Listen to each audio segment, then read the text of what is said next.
Hello everybody, and today is the first day of our 15 days of daily uploads.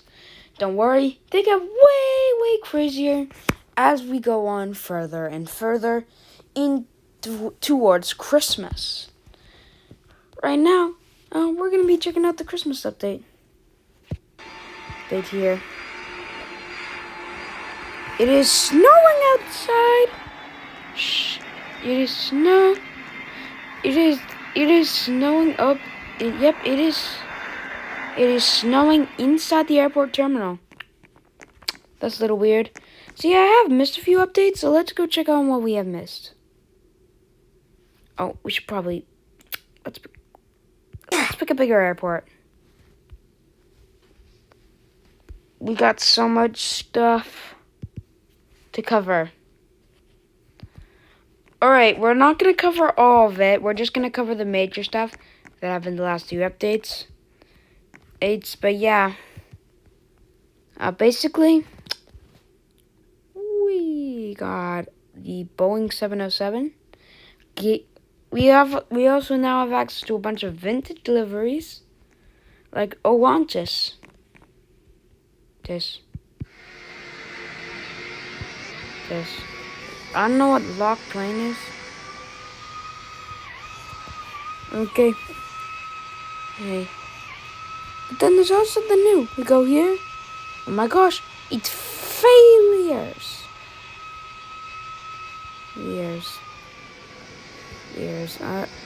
Okay.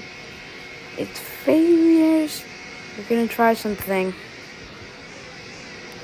In here. Okay. Hey, we're gonna be doing something pretty cool with this. We're gonna be recreating a crash. Here. So, imagine 1958. Owantis Flight 892 was preparing to take off from Grindavik to Tokyo. The flight was filled with approximately 115 passengers and more were possibly on board.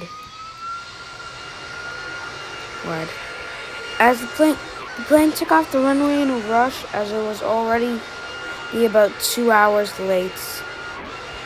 And the pilot needed to get somewhere now. Okay, ignore that.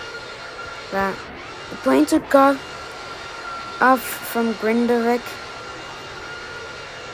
and began its turn due to the fact that it had gone to the opposite side in the pilot's rush.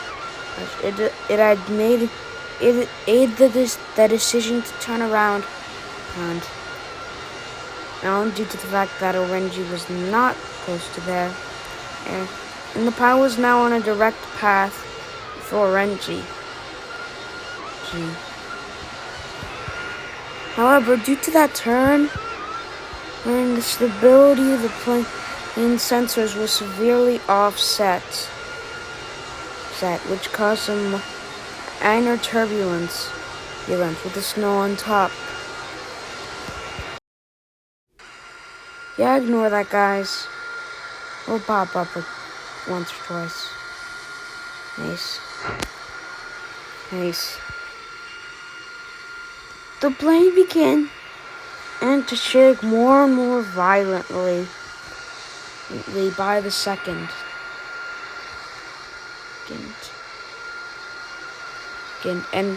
And was overall staying at about 1,000 feet, which was not standard protocol. But still, the plane kept moving. Soon after, the pilot managed to regain control. And began climbing to 3,000 feet. When all of a sudden,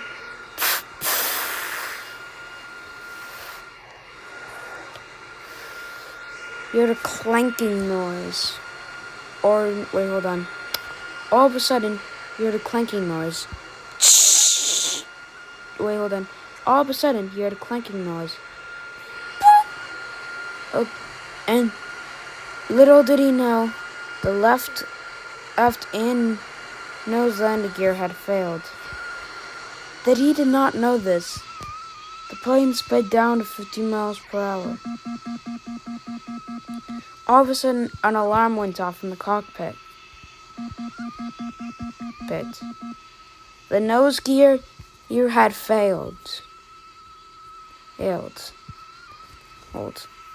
He immediately notified air traffic control, but they told him to try and land anyway. He then began to move down towards the runway, taking an alternate route at just 900 feet above the skyline, due to the fact that the plane was far away from the runway.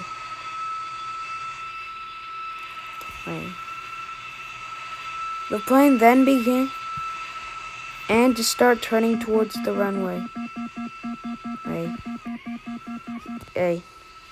He then, after getting clearance, he decided to put the gear down, where it notified him again that there was a failure. The plane was ascending towards the runway fast, and he had to make a move quick. The passengers didn't know it, but they were in for a rough landing. Soon, at 169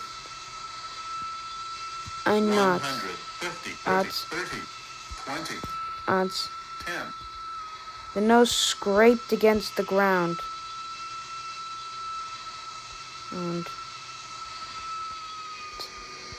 the pilot immediately tried slowing the plane, being down, but the scraping on the ground was not making things easier. The plane came crashing through and came into the fence, where it stopped. When the plane hit the fence, the impact launch it far away from the runway, ending up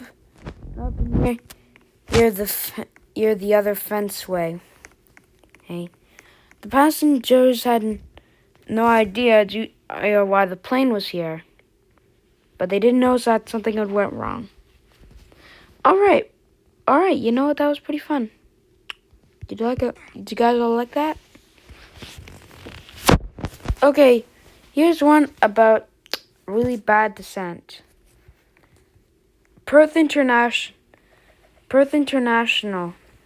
2017, roughly. A Boeing 777 owned by Cathay Pacific had just finished up its flight for the day. But it was just starting a new one. Soon passengers were called on board the plane. But before that, the gate height was added to adjust the height of the plane. Pretty soon, when the engines were turned on and the plane began to push back from the gate, and began making its way to Tokyo Airport. Little did it know, it was in for a rough ride. Definitely. The few others in the airport were trying to make its way to avoid the massive plane, as it was the biggest plane in the entire airport.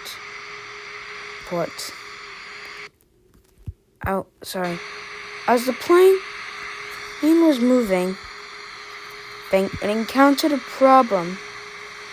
Raider 1570 was already on the runway. Okay. The Cathay Pacific was still cleared to go on that specific runway. So they moved on to the runway. Okay. Noticing that the plane wasn't moving, the pilot tried something bold. Something really bold. The pilot was going to try and go over the plane. There was something wrong. The plane wasn't taking up the time. But then failure occurred. It damaged the right engine. And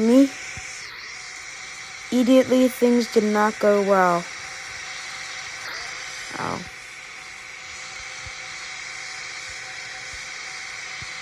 The nose gear also failed, which sent another emergency note to the pilots. The pilot carefully maneuvered the plane to get back to Perth Airport as soon as possible. Although he couldn't do it carefully, as the plane was completely out of control at this point. Not completely out of control, but it was hard to control it. The plane began to stall.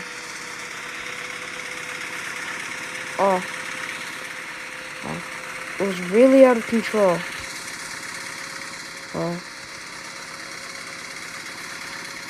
The plane throttle had to be increased to 70 to avoid a stall. When it happened,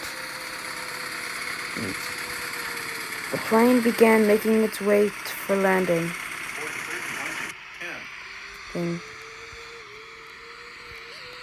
Ding. The plane kept moving along the runway with no intention of stopping. The engine fire had damaged back it had damaged the back electronics, and the plane was now barreling straight towards.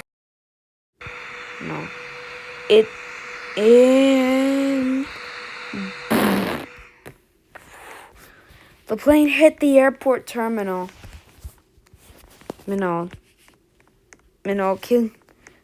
Killing 15 people inside the plane and 30 people inside the airport.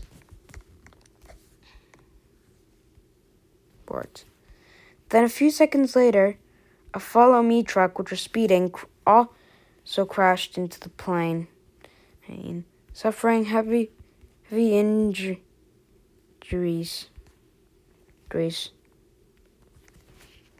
He's emerging immediately after the incident happened. Been multiple